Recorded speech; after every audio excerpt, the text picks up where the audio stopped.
النهارده هتوقع حضور جماهيري مميز جدا، خصوصا بعد ما تقريبا الجمهور كله غاب الماتش الاولاني، وده حاجه ما تليقش بالكره المصريه خالص. هتوقع النهارده حضور اكتر ان شاء الله، يكون الشغف كده وصل بالسلامه كده، والشغف رجع لنا ونقدر النهارده نكسب ونضمن صعود مرتاح باذن الله.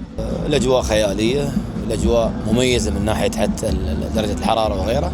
قطر اصبحت غنيه عن التعريف، هي الوجهه الاولى بالنسبه للعالم كله من ناحيه الرياضه. ولا اروع، وتعودنا ببطولاته السابقه.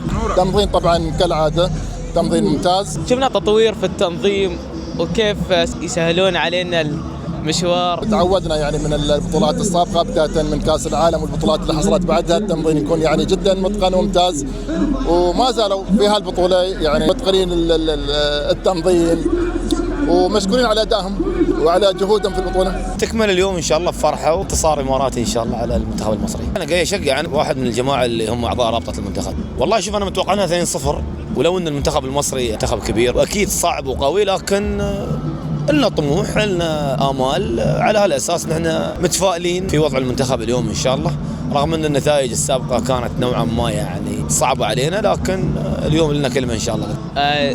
النقل من الى الملعب عجبنا تطوير هواي، واحد حقنا. الاثنين احلى من بعض ان شاء الله. الاماراتي يكون احلى. لا مصر حتفوز ان شاء الله، حنزل قفشه اساسي. بس بعض اللعيبه لازم ما يدخلون خاصه في الدفاع. في الهجوم اعتقد ما عنده خيارات المدرب، يعني الموجودين كويسين، والبدلاء اللي دخلوا والدخولهم اعتقد كان جيد، يعني لو يدخل فيهم بس يبكر في الشوط الثاني يكون افضل. اتمنى فوز الامارات يعني 1-0، بس يمكن النتيجه تكون تعادل. مش محتاجه حاجه يعني. في طعميه حلوه، في المهلبيه حلوه، في ام علي، في ابو علي، في شغلات ثانيه حلوه. والله التنظيم فنان. ان شاء الله 1-0. والله ابغى اغير الدفاع عندنا كارثي.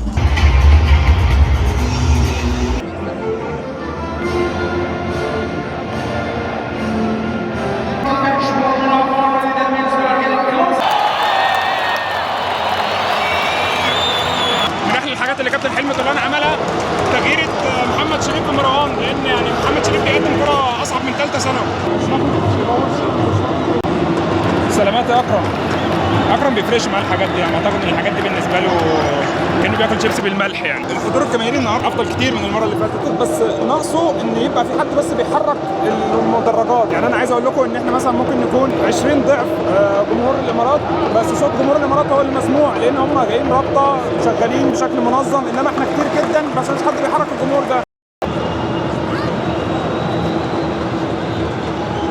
المنتخب بتاعنا نقطة ضعف الكرات الثابتة، ودايما ما بنعرفش نتمركز، دايما عندنا اخطاء في الحته دي، معظم الخطوره دايما جايه من الكرات الثابته علينا. منتخب الكويت كان بيذاكرنا، ومنتخب الامارات بيحاول ينفذ تعليمه دلوقتي.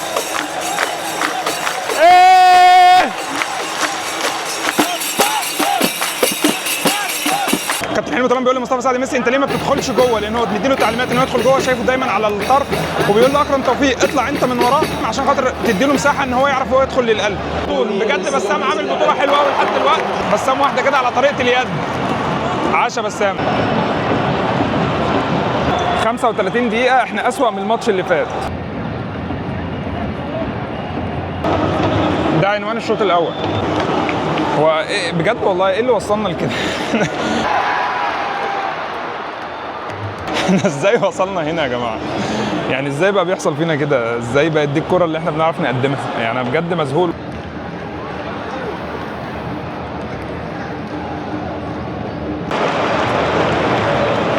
هي الناس في الاستوديوهات بتلاقي حاجه تقولها يا جماعه على الماتش، بس انا مش متابع والله الاستوديوهات في البطوله العربيه، فمش عارف هل في حاجه بيقولوها على المنتخب. يعني الماتشات الثانيه اكيد فيها كلام بيتقال، ماتش المنتخب في حاجه اتقالت، لو حد سمع حاجه بيقولوها او حاجه او خطه لعب او تكتيك معين احنا بنتبعه، يعني يا ريت يكتب لي في الكومنت. يعني الشوط الاول انتهى، مفيش اي حاجه تتقال. الشوط فيه انذارين وفاولين وقعتين واصابه اكرم توفيق وشعر محمد النني.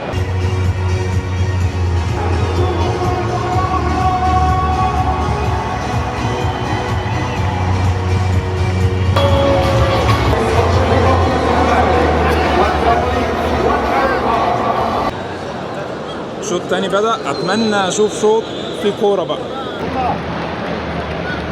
الماتش ده الماتش الوحيد اللي بيثبت ان البطوله عربيه وفعلا العرب كلهم واحد، ولا الامارات بتسجل ولا احنا عارفين نسجل.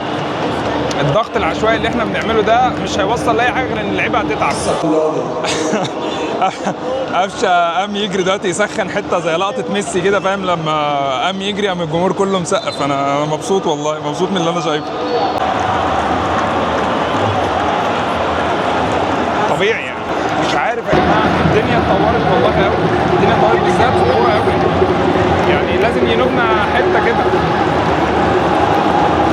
في كابتن حلمي طولان قعد وكابتن احمد حسن هو اللي قام، برضه دي من الحاجات الالغاز بالنسبه لي، مش فاهم يعني ده ايه. في قفشه نازل دلوقتي، يا رب يحصل تغيير يعني، سواء الاداء حلو ولا الاداء وحش. انا مش عايز المنتخب يطلع زي ما قلت لكم، النني طبعا هيخرج لان مجهود بيجري في كل حته، بس مجهود على الفاضي يعني، هو بيجري لوحده.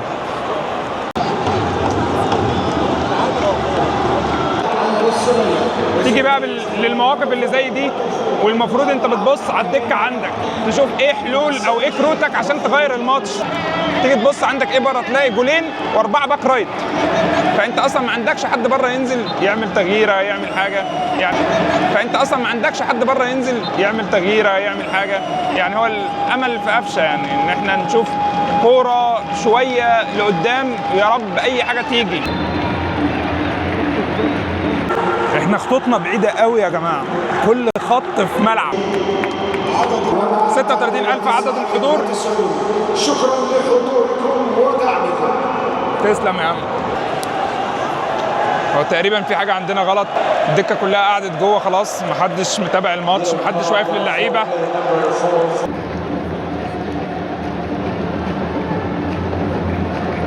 ايه طيب احنا كسبانين طيب وانتم مخبيين عليا يا جماعه؟ يعني هنهاجم امتى يعني؟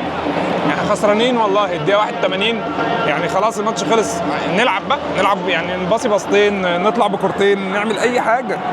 الجمهور بدا يمشي بشكل ملحوظ يعني، وعذره طبعا يعني، معاه حق طبعا. الناس دي ده يعني جايه تتفرج. معلومه برضه كنت عرفتها ان احنا ما عندناش محلل اداء، ما اعرفش ازاي النهارده في 2025 في منتخب بيلعب معهوش محلل اداء، فدي حاجه صعبه قوي بالنسبه لي. ما عملتش اللي عليك فطبيعي انك هيبقى دي نتيجتك يعني.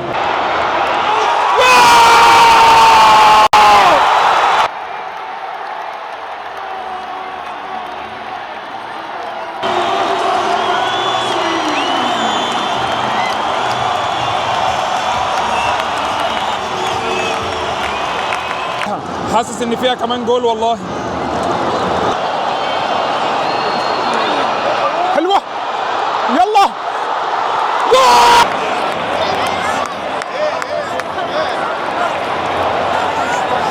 الحكم بيعترض على الكوره مش عارف ليه.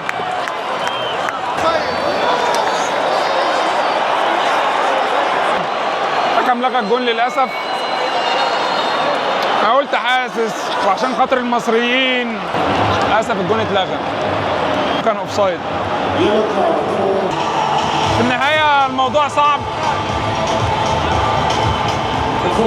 جدا في ماتش الاردن ان احنا نعمل حاجه، ده توقعي يعني.